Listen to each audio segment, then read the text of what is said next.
কোনটা নুন সাকিনের পরে হামজা, এই যে হামজা, তানবির নুন সাকিন পরে হা আসছে, তানবির পরে হা আসছে, নুন সাকিন পরে আইন আসছে, এই তানবির পরে আইন আসছে, নুন সাকিন পরে হা আসছে, তানবির পরে হা আসছে, নুন সাকিন পরে গয়েন, তানবির পরে গয়েন, হ্যাঁ, নুন সাকিন তানজিন পরে খ, কোনটা তানবির বলতেছেন? পরে। তানজিন জি, কোনটা?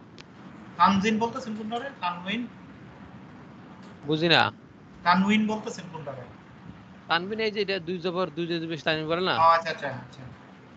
এই তানবির পরে হামজা আসছে, এই তানবির পরে হা, তানবির পরে আইন, হ্যাঁ, হ্যাঁ মানে নুন সাকিন এবং তানবিনের পরে মানে সব হরফগুলাকে আপনার চারটা ভাগ করছে, হ্যাঁ, এক ভাগে আপনার ইজহার পড়ছে 6টা, এই 6টার হ্যাঁ মধ্যে একটা আসলে ওই নুন এবং তানবির কি হবে না, গুণ্য হবে না, তাড়াতাড়ি হবে, ক্লিন হবে, পরিষ্কার স্পষ্ট হবে।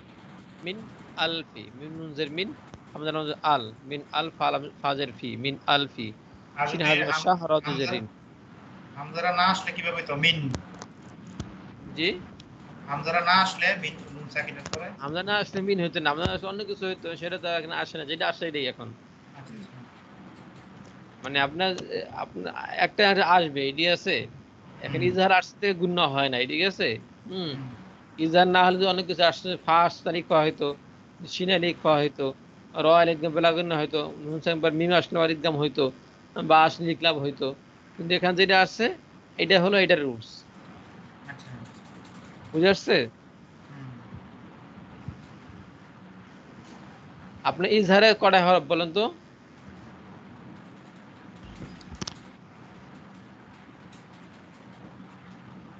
হামজা আইন ভাই, হামজা হা হামজা হা আইন হা গাইন খা হামজা হা আইন হা কয়েন গাইন ফলে খ। ইজহার হরফ, তাই না? হ্যাঁ হ্যাঁ। ইজহার হলে কি হবে? ইজহার হলে গুণ্য হবে না, ঠিক আছে, হুম স্পষ্ট হবে। আচ্ছা।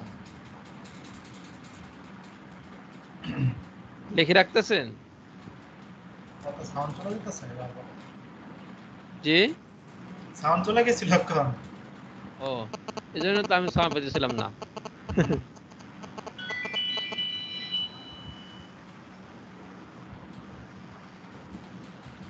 এখন বুঝে আসছে? জি জি। ঠিক আছে, তাহলে পড়েন দেখি তো। মিন আনফিসার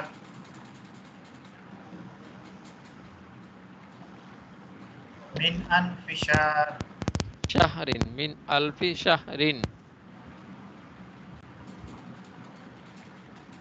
মিন আলফি মিন আলফি শাহরিন শাহরিন। মিন আলফি শাহরিন হুম, তারপরে হাসিদিন ইজা হাসাদ